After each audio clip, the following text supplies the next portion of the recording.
James, who had been kind during our courtship, began verbally abusing me along with Katie after we got married. Despite their mistreatment, I continued saving for Katie's college fund. Finally, an acceptance letter from a college arrived, and we decided to celebrate, which coincided with James's promotion. When I returned home from shopping, I found garbage bags filled with my books and clothes scattered in the yard. In the bedroom, James, Katie, and my mother-in-law were tossing my belongings into more garbage bags. "Hurry up and leave. We can't invite Grandma over because there's not enough space with you here." "Exactly. We don't need a worthless wife. We'll just take the college funds, thanks." James chuckled, shaking his shoulders. "A bottom dweller making $5 an hour, get out. A useless mother, goodbye."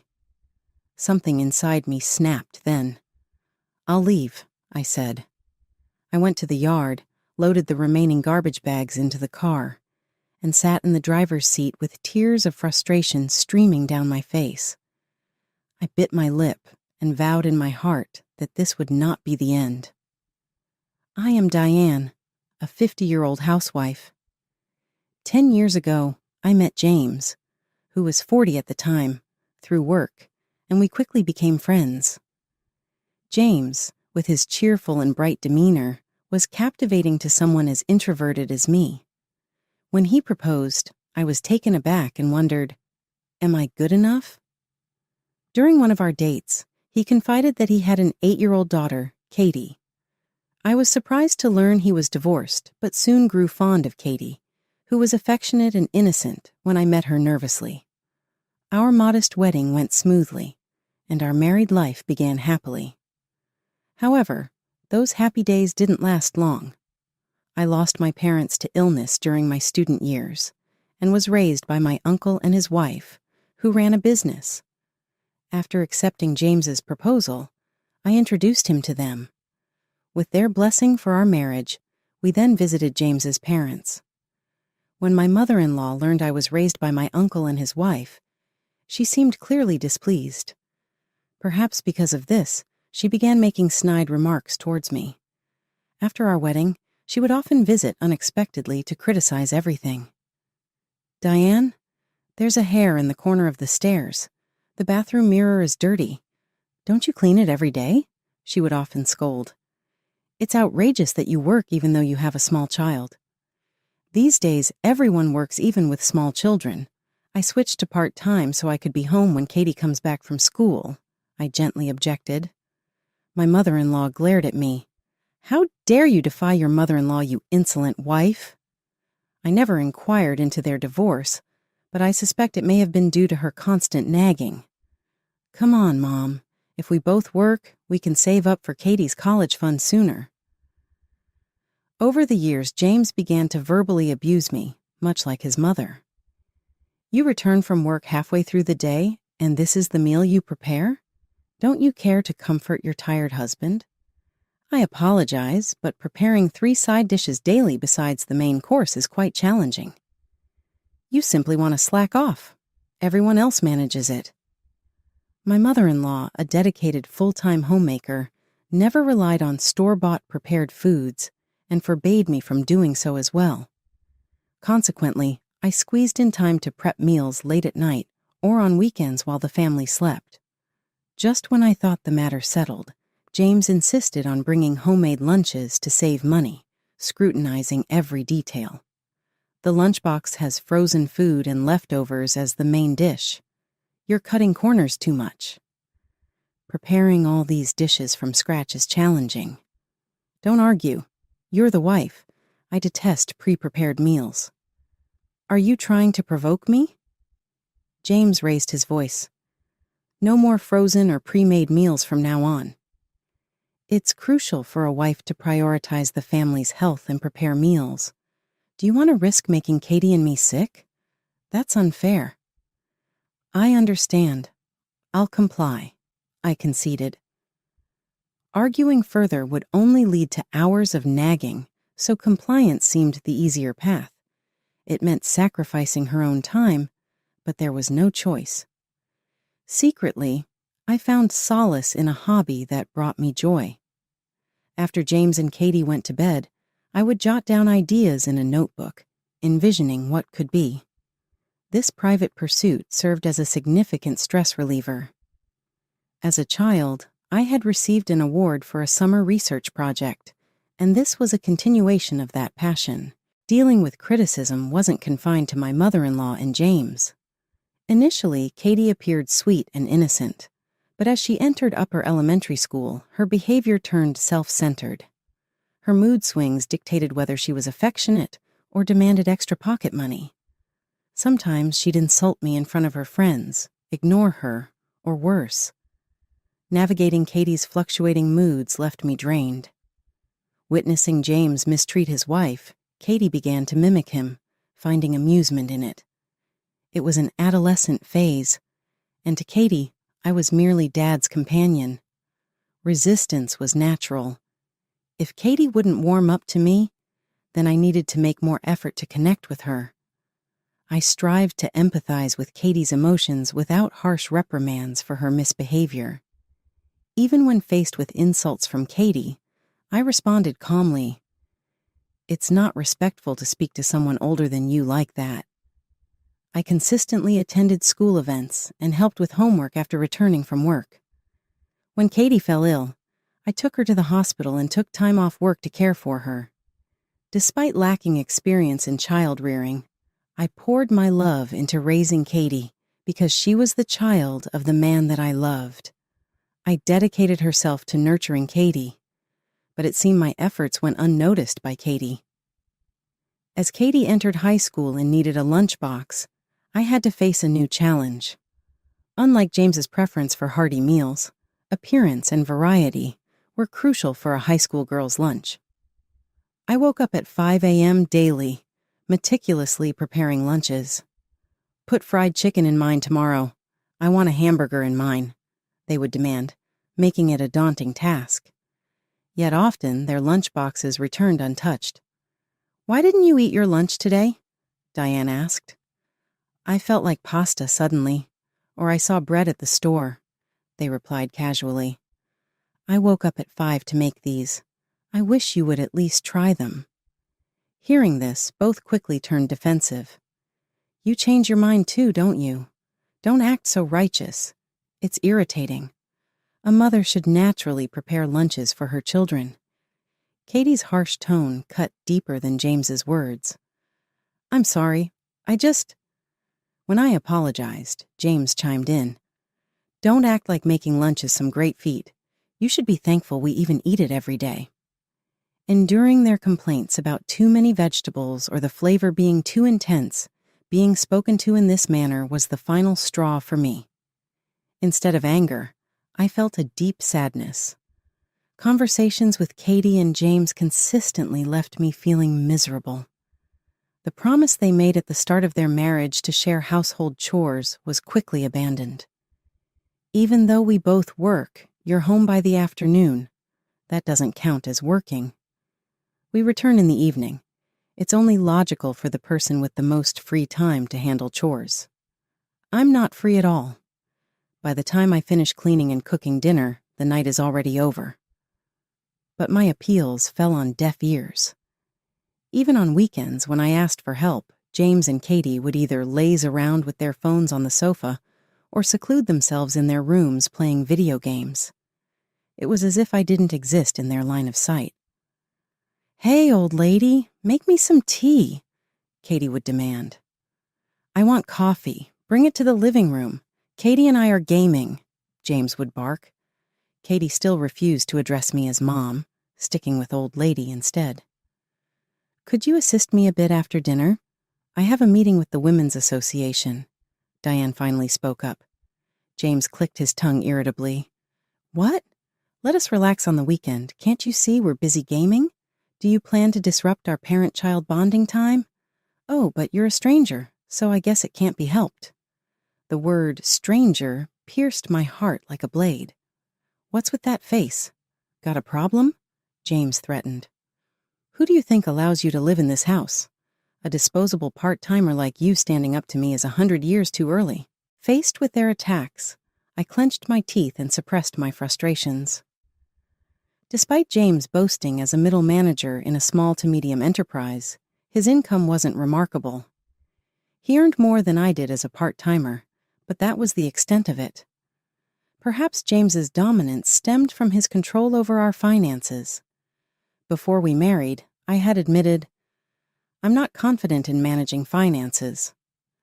"Then I'll handle it so you can relax," he assured me with a smile. Fooled by his cheerful demeanor, I agreed to hand over my salary to him. He managed our combined income, allocating funds for living expenses and Katie's college fund. Despite his salary increases, our living expenses mysteriously decreased over the years. Recently, I've only been given $1,000, half for saving towards Katie's education, and the rest for food, daily necessities, and other expenses. I need at least an extra $500, and I'd like some pocket money for myself. A housewife doesn't need pocket money. Put the $500 for Katie's education into the account first. I'll check every month, James dictated. I stood firm against James. You often splurge on luxury watches and designer suits. You lecture me about saving money and are stingy with it. Yet you seem to freely give Katie pocket money. Why can't I buy what I want? I work too. It's absurd to need my husband's permission for clothes or a trip to the salon. Both Katie and I have social obligations. You don't need to keep up with your mommy friends. Spending on yourself is just a waste of money, Katie chimed in, clearly pleased to join the conversation. Children cost money. Stop complaining. Then I'll increase my working hours. The extra can be my pocket money, right? I suggested. James looked shocked. That's out of the question. You can't even manage household duties perfectly as it is. What if you neglect them even more? Mom would definitely oppose it. Bringing up his mother made me give up arguing. It was challenging for someone as timid and inarticulate as me to stand up to the three of them. Yet a faint hope lingered. Perhaps if Katie got into college and enjoyed campus life, her attitude towards me would soften. Seeing Katie happily attend college with the savings I'd accumulated, maybe James would finally respect me more. But my hopes were crushed as quickly as they formed. As the day's heat began to rise, Katie's acceptance letter arrived. A few days later, James came home with news that brought cheers from Katie. "Dad, you're going to be a manager. That's amazing," Katie exclaimed. "I've got the official confirmation now. My salary and bonus are going to skyrocket," James announced. I listened with a heavy heart. I knew none of that money would come my way.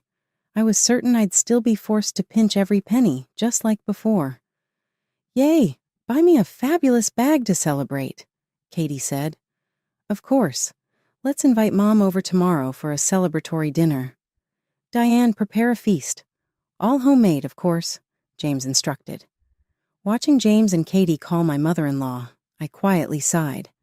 Perhaps this time I could enjoy some peaceful moments without any snide remarks. The next day, despite the rainy weather, I went to the supermarket to buy ingredients for steak and soup. Katie and James seemed unusually cheerful from early morning. When I returned home and stepped out of the car, I noticed something odd in the yard. An open garbage bag soaked by the rain lay there. It hadn't been there when we left. A sense of foreboding washed over me, and as I approached the bag, my heart sank to see my clothes inside. Hastily tying up the bag, I entered the house, prepared to confront James and Katie, only to find my mother-in-law's shoes at the entrance. Hearing commotion from the upstairs bedroom, I hurried up the stairs to find James, Katie, and my mother-in-law cheerfully stuffing my books and clothes into garbage bags. "What are you doing?" I demanded. "Oh, you're back. We're just clearing out some clutter. Your things aren't exactly high quality, huh?" James replied casually, snatching a garbage bag from their hands. I protested. "Stop. Don't do this without asking me." "It's fine. You're not needed anymore," they said in unison. "What?" I was bewildered. "We've already paid the college entrance fee, right? And we've saved up $770,000 for 4 years of tuition. Your role as the cash cow is over. Amazing how you managed to save on a $5 per hour wage.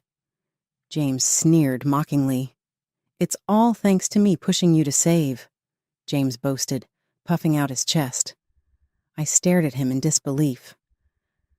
Why was he taking credit for my hard work? James continued proudly. After my divorce, I wanted to bring Mom over, but first, we needed to save for college. Finding a compliant woman to save for us meant Katie and I didn't have to worry.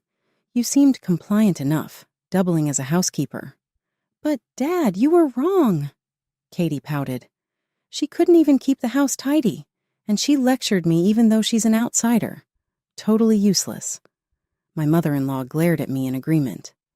You, an older woman without parents, should be grateful to James instead of always complaining. They closed in on me, saying whatever they pleased. So hurry up and leave. Grandma can't move in if you're hogging all the space. Exactly. We don't need a failed wife. Just hand over the money, James sneered, pushing the garbage bag towards me. You're a bottom dweller earning $5 per hour. Get out, useless mother. Bye-bye. Something inside me snapped. Fine, then I'll leave, I declared, gathering my valuables. Moving my clothes and books from the garbage bags to a suitcase, I left the room. Heading to the yard, I also loaded the rain-soaked bags into the car. Sitting in the driver's seat, tears of frustration spilled down my cheeks. Furious and determined, I drove a short distance before pulling over to call my uncle. Holding back tears, I poured out everything to him. Understanding the gravity of the situation, my uncle was furious. Without hesitation, he arranged for an empty room in a single dormitory for me to use until I could find a permanent place to stay. Grateful for his support, I accepted his kindness. Fortunately, only my clothes got wet in the rain. I found a nearby laundromat, dried them off, and carried them to my new temporary room. As I carefully stored my clothes in the chest of drawers and organized my valuables, a sense of peace began to settle over me. Reflecting on our past, I remembered how kind James had once been, and how cherished I had felt in those earlier days. Even after his demeanor changed following our marriage, I clung to the hope that he was still that same kind person deep down. With Katie, I believed that time would heal our relationship. And with my mother-in-law, I chalked up our clashes to the natural tension between in-laws. But facing the harsh reality of their treatment towards me, I finally woke up to the truth. No amount of effort to mend things or make amends was enough. Their disregard for my feelings was clear, and I vowed silently that they would not escape consequences for their actions. Initially, I visited my uncle's company seeking a recommendation for a good lawyer. Subsequently, I went to the city office to collect divorce documents and completed necessary formalities. Eventually, James messaged me, informing, "I've initiated divorce proceedings." Following my departure, neither Katie nor my mother-in-law bothered to reach out, seemingly enjoying life without the nuisance. A month passed peacefully until James contacted me once more. I was engrossed in work on my computer when his name appeared on my phone screen. Despite expecting his call, I chose to ignore it, letting it go to voicemail. Shortly after, James's tearful voice pleaded, "Diane, please pick up. Something terrible has happened." His calls persisted incessantly after the voicemail. "Hurry and come out. Help us. It's getting worse if left unattended." He left sobbing messages and called persistently. Eventually, I relented and answered the phone. "What do you want, Diane? What have you done?" James's voice quivered with urgency. "I'm busy. Can you get to the point?" I responded sharply. James hesitated, clearly taken aback by my tone. Well, I called Katie's college," he sniffled. "They said she withdrew her enrollment, so she's no longer a student there. What's happening?" "It's just as they said," I stated matter-of-factly. "I canceled her enrollment. The prep money's gone, but they refunded the tuition fees to my account, which is a relief." "Withdrawal? Don't make decisions without consulting me, James shouted. She worked hard to get into college. Oh, really? I had no idea, I scoffed. With the allowance you provided, she spent nights at nightclubs and attended rock concerts. Hardly the behavior of a committed student. That's not true. James stumbled over his words. I never saw her study once. You picked a college where money talks, didn't you? I retorted. She studied when you weren't around. College isn't just about studying. You've taken away her chance to experience other things, James argued heatedly. My mistake. It might have improved her questionable character, right? I responded sarcastically. Why are you doing this? Do you have some vendetta against us? James asked in confusion. She told me to leave, called me useless. Who do you think made her college possible? How do you think I felt saving all that money? I shot back. Keeping grudges. How petty. Well, the money's still in the account, isn't it? James abruptly ended the call. I sighed and returned to my work on the computer. Less than an hour later, the phone rang again. Reluctantly picking up, I was met with a frantic James yelling, "Why can't I withdraw money from your account?" So you couldn't, I replied, pretending ignorance. James erupted into frustration. The bank denied me. Of course, I changed the account holder's name. You can't just do that. Where are you, Diane? Who knows? Please reconsider, James pleaded desperately, almost begging. Without that money, Katie will struggle to enroll in another college next year. Please return Katie's funds. That $70,000 belongs to me. I scoffed at the absurdity. If you cut back on all your extravagant spending, you could easily afford your daughter's college tuition. James hesitated, then confessed. I'm drowning in debt. Mom's on a pension. Drowning in debt? Explain, I demanded. Both Mom and I are struggling financially, so please spare us the demand for compensation, James pleaded. Struggling, huh? But I'll be pursuing compensation through legal means. Take care, I emphasized, and hung up. The day after I was asked to leave, I visited the bank and changed the account holder's name, anticipating James might attempt to withdraw money upon learning about the college withdrawal. Canceling Katie's college enrollment would have been heartbreaking if she had been serious about her studies. However, given her carefree lifestyle, I made the decision without hesitation. That evening, I received a voicemail from Katie, filled with insults towards me, which I promptly deleted. Later, with the help of a lawyer recommended by my uncle, I filed for compensation from James. As expected, he resisted.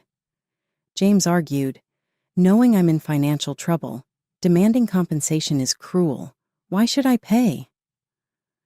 I supported Diane, treated her kindly despite our failed marriage, and never cheated. Taking the enrollment money is unjust. If anything, we should be seeking compensation from you. So I decided to wait until James changed his stance. Several months later, I got a call from my tearful mother-in-law. Diane, please help, she said, her tone as imperious as ever. It seemed her demeanor hadn't changed. Long time no see. What's the matter? I asked casually, although I could already guess the reason. They're telling us to leave this house. Well, it's unavoidable. After all, it's my house, I replied. My mother-in-law gasped in surprise. Didn't James tell you? When I got a job, my aunt and uncles transferred this house to me. I invited James and Katie, who were living in an apartment at the time, to live with me. So it's in my name. This is news to me, she said, sounding stunned over the phone. Is that so? Anyway, my uncle was furious when he learned I was evicted and decided to sell the house, so I'm going along with it. I'm not kind enough to let the people who kicked me out live there for free. You're really going to sell it? She exclaimed. Yes, there's a showing this weekend, so please move out by then. That's impossible, my mother-in-law shouted. I was evicted from my own home in just 10 minutes, I replied calmly. The sale is already set. It would be inconvenient for the real estate agent and the prospective buyers, So please move out soon. Is James there? James must have been nearby and took the phone. What do you want? Taking a deep breath, I spoke softly. Who do you think allowed you to live in that house? James was speechless. How does it feel to hear that? I asked, a faint smile on my face. Damn it, I'm not paying any compensation. Try and get it, James retorted. I've been advised to handle this through a lawyer, I said with frustration, but James continued shouting. You, with your low income, think you can leech off compensation? Pathetic. But I'm not giving you a cent. Are you sure you want to be so confident? I replied, a mix of disbelief and annoyance in my voice. I have plenty of evidence. The hurtful words you, Katie, and your mother directed at me are recorded and documented. While you forced me to economize, you spent money on luxury items. There's no way out of this. A mother saving for her child is natural, and a wife should obey her husband, they both proclaimed with their crude attitudes. Return the college funds, thief. If you refuse, we'll take legal action against you, they threatened. Suit yourselves, I replied calmly. Enough, both of you, Katie interjected, trying to pacify her grandmother and James. I'm furious that she stole my college savings. It's the lowest a parent can go. Katie, you're right. You were so excited about college. It's devastating. James's voice quivered with emotion. But it's okay. There's always next year. If Dad gets promoted to manager, our income will increase, and life will get better. That's right, James exclaimed joyfully. So let's stop begging her.